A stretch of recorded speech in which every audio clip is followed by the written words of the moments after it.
अमरनाथ यात्रेचं पूजन करतील। या ठिकाणी भव्य दिव्य अशा स्वरूपामध्ये राजमाता पुण्यश्लोक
आरतीसाठी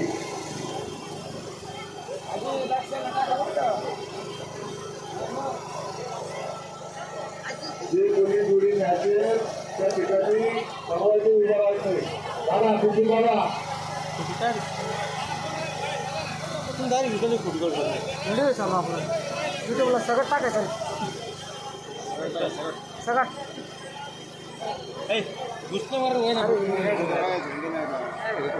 तिला पुढे येऊ द्या तिला पुढे येऊ द्या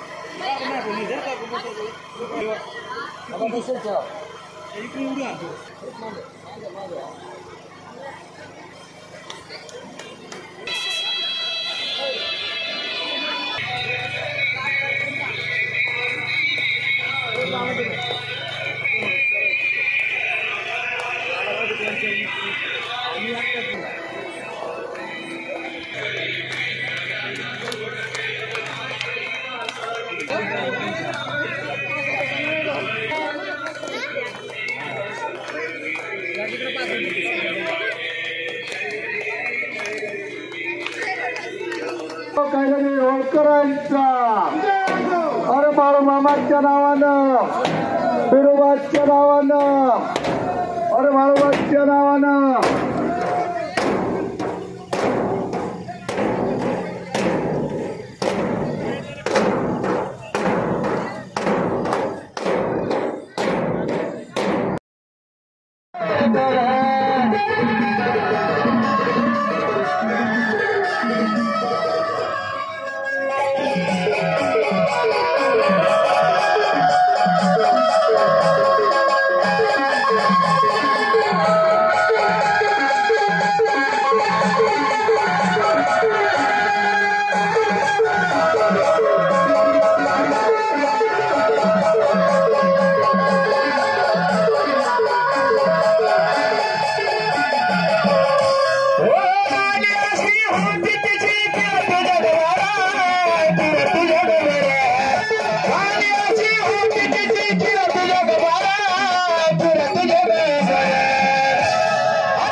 पुण्यश्लोक अहिल्याबाई होळकर यांची कीर्ती नुसती देशात नव्हे तर पूर्ण जगामध्ये आहे. आणि माझे सहकारी अजय क्षीरसागर पुणेकर यांनी स्वतःने सुंदर ते गीत लिहिलं आणि मला हे गाणं गायसाठी त्यांनी संधी दिली. म्हणून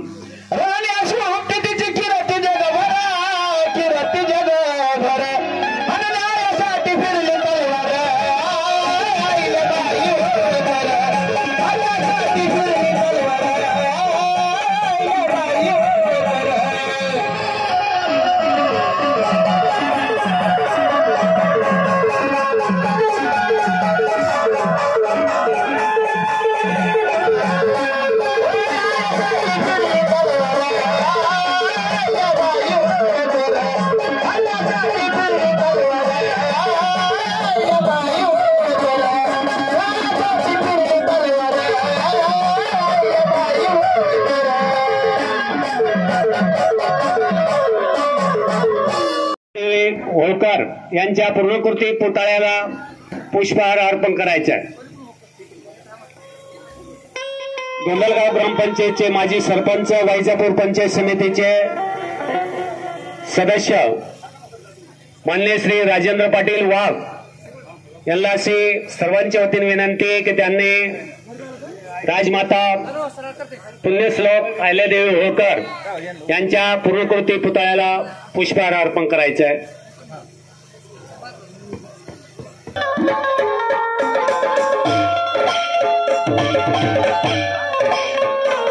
मार्गदर्शन बाळासाहेब भाऊ जानराव,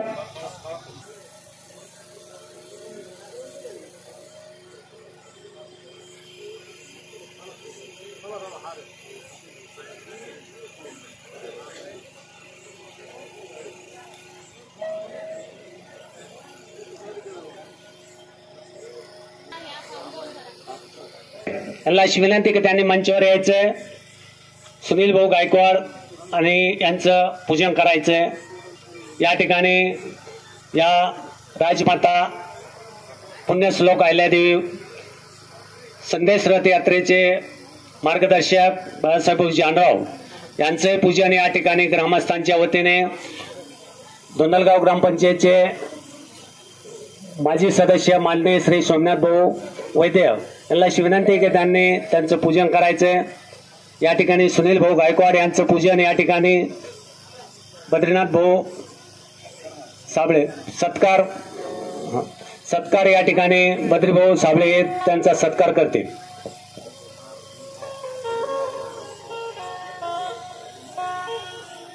सर तुम्ही काही करू शकत नाही म्हणून संजू जानराव, दिलीप जानराव, दत्तू पगार, हरिभक्त महाराज, शिवाजी महाराज, शिंदे शिवाजी पवार या तसेच या ठिकाणी ग्रामस्थांच्या वतीने आभाराव भाऊ वैद्य यांना विनंती की त्यांनी वैभव भाऊ पिंगाट यांचा सत्कार करायचा आहे.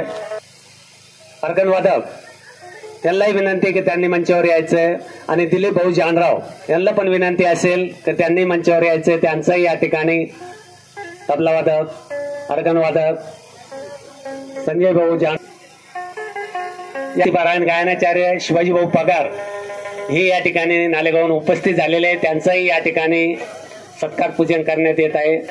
आणि हरिभक्ती पारायण गायनाचार्य भजन सम्राट पांडू भैया हे या ठिकाणी अर्जुन उपस्थित झालेले, त्यांचंही पूजन या ठिकाणी ग्रामस्थांच्या वतीने करण्यात येत आहे. दादाभाऊ साबळे हे त्यांचा सत्कार करतील. दत्तूभाऊ पगार यांचाही सत्कार या ठिकाणी रावसाहेब भाऊ जानराव यांचाही या ठिकाणी सत्कार करण्यात येत आहे. सत्कार करतील गोरख भाऊ बोराडे, शांताराम भाऊ आगवाने लासूरकर जिथे असतील त्यांनाही विनंती की त्यांनी मंचावर यायचंय. त्यांचाही सत्कार या ठिकाणी माननीय श्री शिवाजी भाऊ पवार शिवरकर, माननीय श्री शिवाजी भाऊ पवार जिथे असतील त्यांना विनंती त्यांनी मंचावर यायचंय. त्यांचाही सत्कार या ठिकाणी ग्रामस्थांच्या वतीने रामकृष्ण भाऊ भालेकर जिथे असतील त्यांना विनंती त्यांनी मंचावर यायचंय. ते या ठिकाणी सत्कार करतील. रामकृष्ण भाऊ भालेकर त्यांनाही विनंती. बाळूभाऊ गडकर ऑर्गन मास्टर साबळे हे त्यांचा सत्कार करतील. राजमाता पुण्यश्लोक अहिल्यादेवी संदेश यात्रेच्या रथाचे शिवेकरी करण्यात येत आहे. शकील भाऊ मामू इनकाही सत्कार. या पर अरुण भाऊ तुपे यांचाही या ठिकाणी पंडूभाऊ बावले जिथे असतील त्याला विनंती की त्यांनी मंचावर यायचंय.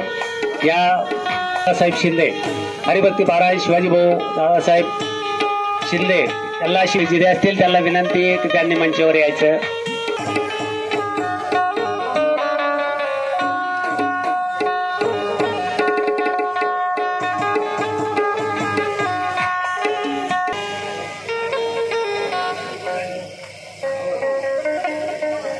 गणेश भाऊ वैद्य या ठिकाणी गणेश भाऊ वैद्य बाळासाहेब भाऊ जानराव यांचा सत्कार करतील.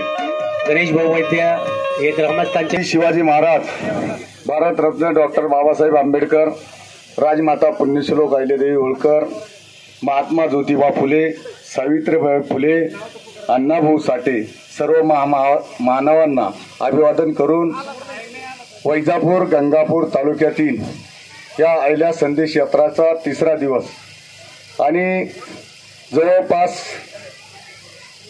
सकाळी 9 वाजल्यापासून ते रात्रीच्या 9 पर्यंत या अहिल्या संदेश यात्राचं स्वागत होत आहे. गावागावामध्ये एक विशेष आनंद वाटतो की 10, 15, 20 वर्षापासून या समाजाचं सामाजिक दृष्टीने ज्या वेळेस संघर्ष समितीच्या माध्यमातून काम करायला सुरुवात केली आणि काम करीत असताना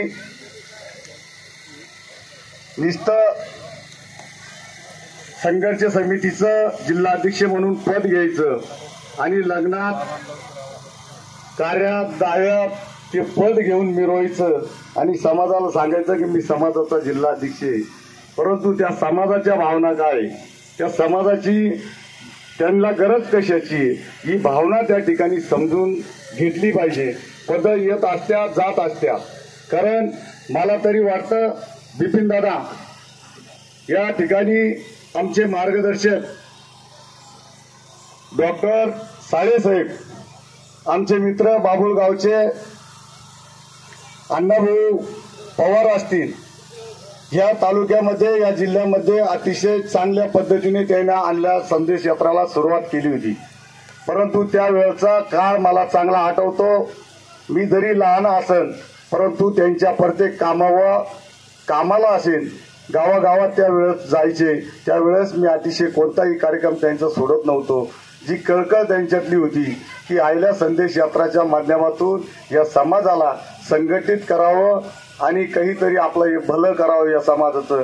परंतु त्यावेळेस काहीतरी बॅडलक म्हणावं लागेल. दादा त्या संदेश यात्राचं बिपिन दादा मला वाटतं की तालुक्यात घेऊन त्यांचं नियोजन बिपिन दादाकडे असायचं की त्यावेळेस व्हॉट्सअप नव्हतं, फेसबुक नव्हतं. गावात आल्याच्या नंतर अशी परिस्थिती होती की एकाला घरातून धरून आणावं लागायचं की आपली संदेश यात्रा आली आणि आपल्याला त्या ठिकाणी आरती करायची. हे डोळ्यानं पाहिलेलं आहे. 10-15 जण जमा व्हायचे आणि या संदेश यात्राचं स्वागत करून ती संदेश यात्रा पुढे जायची. परंतु आजची जी परिस्थिती आहे, डॉक्टर साहेबांचा असन, अण्णाभाऊंचा असन आणि जिल्ह्यातल्या नेत्याचं असन, या आयल्या संदेश यात्राचं स्वप्न मला तरी वाटतं की या वर्षी या संदेश यात्राच्या माध्यमातून नक्कीच काहीतरी त्याला स्वार्थ अभिमान वाटल्यासारखं वाटेल. कारण या संदेश यात्राच्या माध्यमातून डॉक्टर साहेब आता मार्गदर्शक आमचे समोर बसलेले, कारण मी आज त्यांच्या समोर पहिल्यांदा एकदा एक कार्यक्रमात बोललेलो आहे ना, आज दुसऱ्यांदा तुमच्या समोर बोलतोय. कारण या संदेश यात्रात त्यांनी खूप काम केलं. समाज एकजूट पाहिजे, संघटित पाहिजे.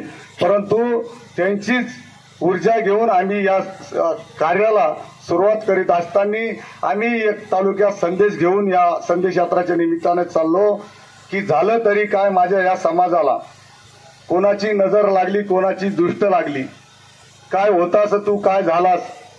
कारण ही जमात काही वर्षी या देशावर राज्य करणारी होती. ही जमात आजही देशामध्ये जर दानशूर मध्ये कोणाचं नाव येत असेल तर ते या जमातीचं येतं. ही जमात लढाऊ होती. आज काय परिस्थिती.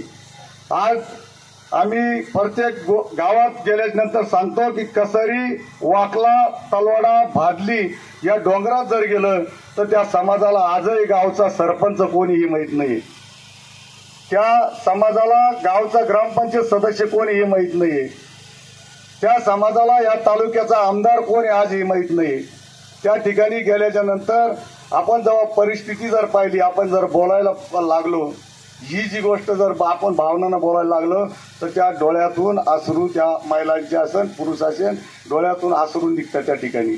म्हणून या संदेश यात्राच्या माध्यमातून माझ्या युवकाला ऊर्जा मिळावी, ताकद मिळावी.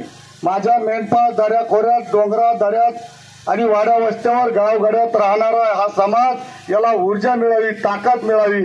या संदेश यात्राच्या माध्यमातून अनेक प्रबोधनकार असतील किंवा आपल्या जेवढे बी जे असतील, डॉक्टर साहेब या संदेश यात्रात आज तुम्ही स्वागत केलं आणि आम्ही लय खुश झालो. हे डोक्यातून काढून टाका. कारण या संदेश यात्राचं महत्व असं आहे की ज्या दऱ्याखोऱ्यात, ज्या डोंगर दऱ्यात, वाड्या वस्त्यावर, गावगाड्यामध्ये त्या समाजाला मार्गदर्शन मिळत नाही. कारण अभ्यासू खूप मुलं आहे, त्यांना मार्गदर्शन मिळत नाही. त्या गावगाड्यातल्या, त्या डोंगर दऱ्यातल्या समाजाला आजही आपला माणूस कुठं आहे हे जर त्या ठिकाणी समजत नसेल.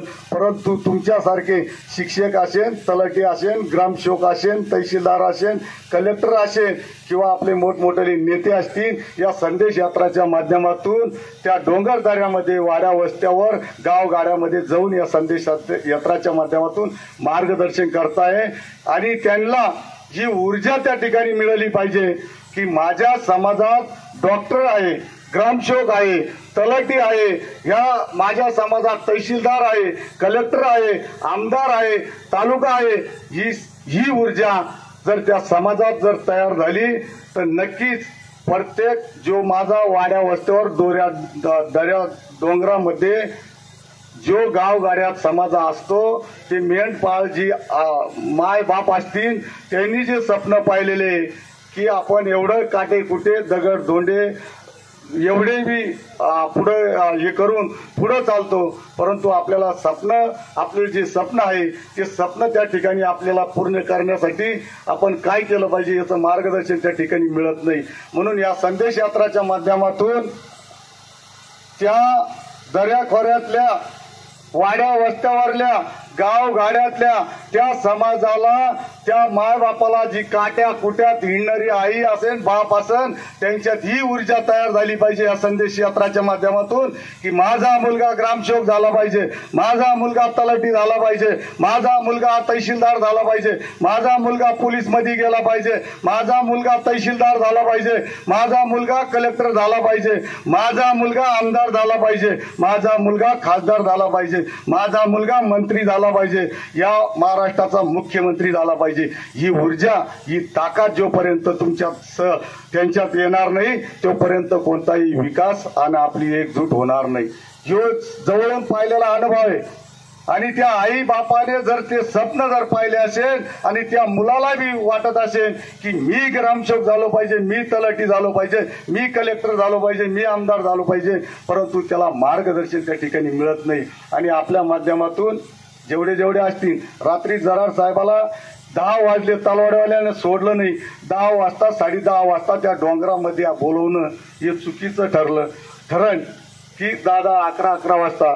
आणि तो दिवसभर मेंढपाळ रानावनात हिंडून, मेंढपाळामागे हिंडून आणि 12 वाजता जागवी ठेवणं हे बी आम्हाला चांगलं वाटलं नाही. म्हणून 10 वाजता सुटल्याच्या नंतर आमचा मुक्काम आयनर वस्तीवर होता त्या डोंगरामध्ये. आणि आमची रथ त्या ठिकाणी गेला तर संपूर्ण समाज त्या ठिकाणी झोपलेला होता. आम्ही जेवणाची व्यवस्था आता कवर लोक थांबतील म्हणजे